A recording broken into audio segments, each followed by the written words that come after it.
नमस्कार दोस्तों, मिस्टर दास रिएक्शन का एक नया रिएक्शन वीडियो में मैं आपको स्वागत करता हूं।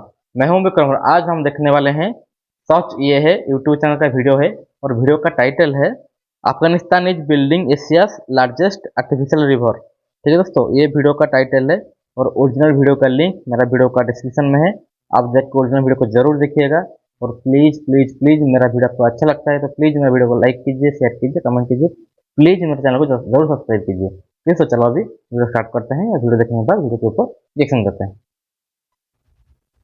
है अफगानिस्तान, जो कि बहुत जल्द पूरी दुनिया को हैरान करने वाला है। किसी ने सोचा भी नहीं था कि बरसों से गरीबी, भूख और वॉर में घिरा हुआ अफगानिस्तान ऐसा कुछ अचीव कर सकता है। अफगानिस्तान दुनिया की सबसे बड़ी आर्टिफिशियल नहर बना रहा है जो अफगानिस्तान की तकदीर बदल देगी। 285 किलोमीटर लंबी और 500 फीट चौड़ी इस नहर का नाम है कौश टेपा कैनाल। इस नहर को बनाने के लिए अफगान गवर्नमेंट ने किसी से कोई एड, कोई इक्विपमेंट या कोई इंजीनियर्स नहीं दिए और आज जब आप ये वीडियो देख रहे हैं तो करीबन 100 किलोमीटर तक इस नहर की खुदाई भी हो चुकी है। लेकिन अफगानिस्तान को आखिर इतनी लंबी नहर बनाने की जरूरत क्या पड़ी और एक्सपर्ट्स ये क्यों कह रहे हैं कि ये प्रोजेक्ट अफगानिस्तान को इकोनॉमिकली ट्रांसफॉर्म कर देगा? आइए जानते हैं इन सब सवालों के जवाब। सच ये है कि इस वीडियो में सबसे पहले हम अफगानिस्तान की ज्योग्राफी को समझते हैं। अफगानिस्तान एक मुकम्मल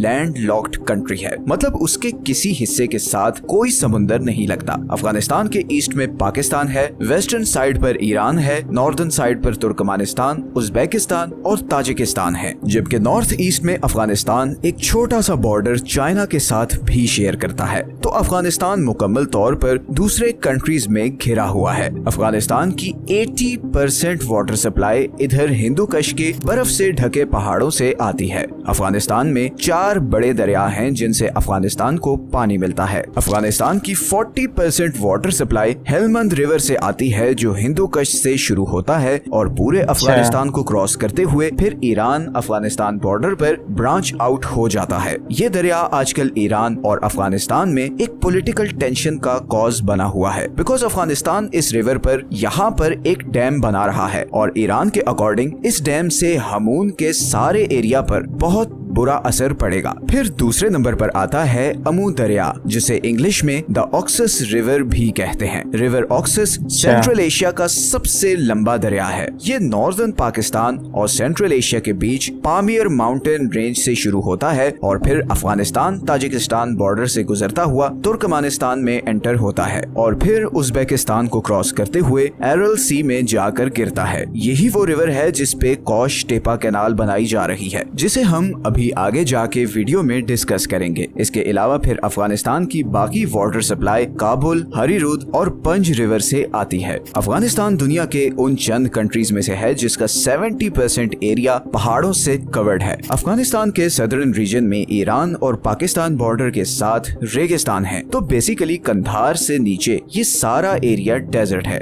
अब अगर लोगों की बात करें तो अफगानिस्तान में बहुत ज्यादा एथनिक डिविजन्स हैं। अफगानिस्तान की टोटल पॉपुलेशन का 42% पश्तून्स हैं, 27% ताजिक हैं, 9% हजारा और 9% ही उज्बेक हैं और फिर बाकी अहमक, तुर्कमानी और बलोच वगैरह हैं। अगर हम हिस्टोरिकली देखें तो अफगानिस्तान सेंट्रल और साउथ एशिया का शायद सबसे इम्पोर्टेंट कंट्री है, बिकॉज यहीं से मुगल, तातारी, सूरी, गजनवी, अब्दाली और खिलजीज सब कॉन्टिनेंट में आए। अब अगर वापस अफगानिस्तान के वाटर सिस्टम पर आए तो ये सारे दरिया अफगानिस्तान की वाटर रिक्वायरमेंट पूरी करने के लिए नाकाफी हैं और इसीलिए अफगानिस्तान हमेशा से बहुत सख्त वाटर क्राइसिस का शिकार रहा है। लेकिन अमेरिका अफगान वॉर के बाद तो इसमें बहुत ज्यादा शिद्दत आ चुकी है। असल में अफगानिस्तान के इस सारे नॉर्दर्न रीजन में पानी की बहुत कमी है और इसी कमी को दूर करने के लिए अफगान गवर्नमेंट ने ये हल सोचा कि ऑक्सस रिवर से एक आर्टिफिशियल नहर बनाई जाए जो 285 किलोमीटर पर इस सारे नॉर्दर्न एरिया को पानी सप्लाई करेगी। इस कैनाल की मदद से करीबन 5.5 लाख एकड़ के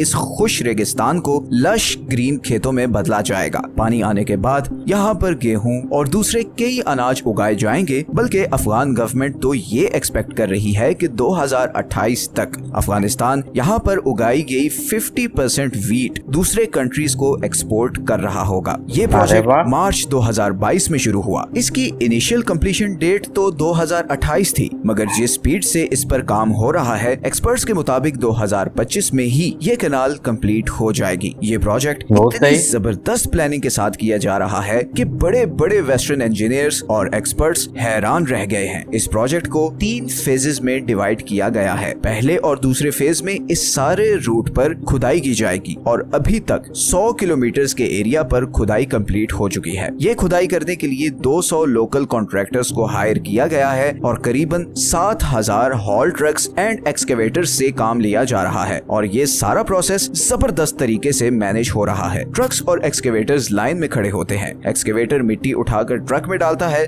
सुपरवाइज करने वाला इंजीनियर जब ओके करता है तो ट्रक ये मिट्टी लेकर नहर के किनारों पर डाल देते हैं। इस तरह इस नहर की कंक्रीट बाउंड्री बनाने की जरूरत भी नहीं पड़ती और एक नेचुरल बाउंड्री बन जाती है। ऐसी बाउंड्री जिसपे कोई एडिशनल खर्चा भी नहीं होता। इस नहर को कंक्रीट स्लैब से फिल ना करने का सबसे बड़ा फायदा ये हुआ है कि दोनों साइड्स की जमीन पर भी इरिगेशन हो सकेगी और ऑलरेडी अफगान गवर्नमेंट ने इस नहर के बॉर्डर्स पर सब्जियां और पौधे लगाना शुरू कर दिए हैं। ये खुदाई कंप्लीट होने के बाद यहाँ पर से वाटर पंप्स के जरिए करीबन 5 किलोमीटर के डिस्टेंस पर सारे खेतों तक पानी पहुँचाया जाएगा। एक और कमाल चीज ये की गई है कि इन खेतों में ट्यूब वेल्स के ऊपर सोलर पैनल्स लगाए गए हैं ताकि इन ट्यूब वेल्स और मोटर्स को चलाने के लिए बिजली की भी जरूरत ही ना पड़े। इस प्रोजेक्ट को लेकर काफी मीडिया प्रोपेगेंडा भी किया गया था, जैसे कि कई वेस्टर्न एक्सपर्ट्स ने कहा था कि अफगान इंजीनियर्स इतने कॉम्पिटेंट नहीं कि वो इस प्रोजेक्ट को एग्जीक्यूट कर सकें। इसी तरह ऐसी रिपोर्ट्स भी आई कि कॉन्ट्रैक्टर्स को टाइम पे पैसे नहीं दिए जा रहे, मगर हकीकत इससे बहुत डिफरेंट है। सब लोकल्स इस प्रोजेक्ट से बहुत खुश हैं। सबसे पहले तो हजारों लोगों के लिए जॉब्स क्रिएट हुई हैं। दूसरा, हमने जब इस पे थोड़ा डीप रिसर्च किया तो ये चीज भी सामने आई कि कॉन्ट्रैक्टर्स को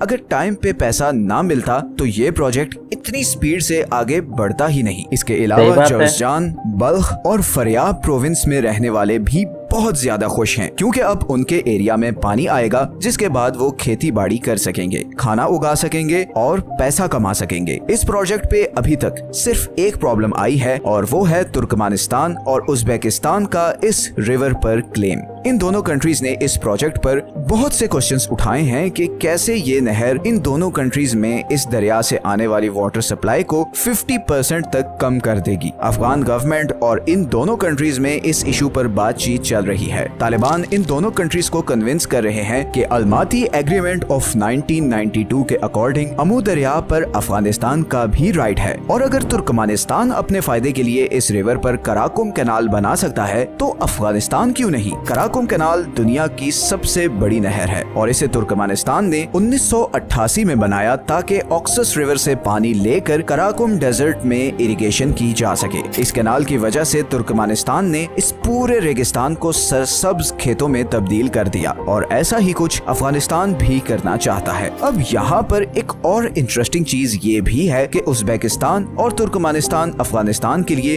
बहुत ही जरूरी है। अफगानिस्तान की करीबन 80% इलेक्ट्रिक सप्लाई इन दोनों कंट्रीज से आती है। इसी तरह अफगानिस्तान की एक्सपोर्ट्स का एक बहुत बड़ा चंक इन दोनों कंट्रीज से गुजरकर जर्मनी, नेदरलैंड, बेल्जियम और ऑस्ट्रिया जाता है। तो ये दोनों कंट्रीज इस नहर के बदले अफगानिस्तान से कई और चीजों पर नेगोशिएट करेंगे। पॉलिटिकली ये इशू जैसे भी रिजॉल्व हो, इकोनॉमिकली ये प्रोजेक्ट अफगानिस्तान के लिए बहुत बड़े फायदे लाने वाला है। अफगानिस्तान को अनाज के लिए किसी दूसरे कंट्री से एड नहीं लेनी पड़ेगी। चंद सालों में अफगानिस्तान में भूख का खात्मा हो सकता है और अफगानिस्तान अनाज उगाने में एक सेल्फ सफिशिएंट कंट्री बन जाएगा। अब जो कंट्री पिछले 40 सालों से जंग की आग में जल रहा हो, उसके लिए इससे बड़ी चीज और क्या हो सकती है। हम भी यही चाहते हैं कि अफगानिस्तान अब फाइनली अपनी इकोनॉमिक डेवलपमेंट पर जोर दे। जो कुछ पिछले 40 सालों से अफगान लोगों ने बर्दाश्त किया है, अब वो फाइनली ये डिजर्व करते हैं कि उन्हें भी थोड़ा सुख मिले। ये है वो सारे सोर्सेज जहां से हमने इस वीडियो के लिए कंसल्ट किया है। आपसे ठीक है दोस्तों, वीडियो यहाँ पे खत्म हो गया। वीडियो बहुत सही है। देखिए, एक चीज़ यहाँ पे मैं बताना चाहूँगा, जिसमें वेस्टर्न है ना, वेस्टर्न कंट्री है, जैसे कि यूरोपियन कंट्री जितना भी अमेरिका हो गया, ब्रिटेन हो गया, हो गया ना, हमारे एशियन कंट्री में जो भी डेवलप करता है ना, कोई कुछ करता है, वो सोचते हैं कि नहीं हम ही डेवलप्ड हैं और दुनिया में और कोई डेवलप नहीं है। कोई भी कुछ करता था नहीं, वो कहाँ कर पाएंगे, क्या करते हैं, लेकिन जब वो सक्सेसफुल हो जाएगा ना, तब बोले नहीं नहीं वो ऐसा किया था, वैसा किया था, वैसा किया था। भाई देखिए, अफगानिस्तान में तालिबान का गवर्नमेंट है, फिर भी उनका दिमाग देखिएगा, वो क्या कर रहे हैं ना, जैसे कि अपना आवाम के लिए और अफगानिस्तान के जितना भूखमरी है, वो गेहूं हो गया, जो भी खाना सब बाहर, इंडिया तो हर साल उनको गेहूं देता है, सिर्फ फ्री में देता है, अगर गेहूं ही नहीं खाने के लिए, तो उनके लिए बहुत सही हो जाएगा। जब एक नहर खुल जाएगा तो आराम से उस आसपास के लोगों ने क्या करेंगे ना, आराम से खेती बाड़ी करेंगे, फसल उगाएंगे, आराम से गेहूं अनाज वगैरह उगाएंगे, आराम से खा पी सकते हैं। हो सकता है भगवान करे वो जो प्रोजेक्ट है वो सक्सेस हो जाए और वो अफगानिस्तान में जितना भूखमरी है वो दूर हो जाए। ठीक है दोस्तों, वीडियो बहुत अच्छा था, बहुत इन्फॉर्मेटिव था।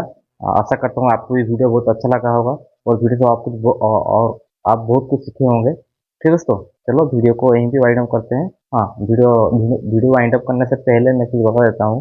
प्लीज़ मेरा चैनल को जरूर सब्सक्राइब कीजिए। मेरा वीडियो आपको अच्छा लगता है, मेरा रिएक्शन आपको अच्छा लगता है तो प्लीज़ लाइक कीजिए, शेयर कीजिए, कमेंट कीजिए। ठीक है दोस्तों, चलो अभी यहीं पे वीडियो को वाइंड अप करते हैं और आपके साथ मिलना होगा एक नए रिएक्शन वीडियो में। तब तक के लिए जय हिंद, जय भारत, जय जगन्नाथ।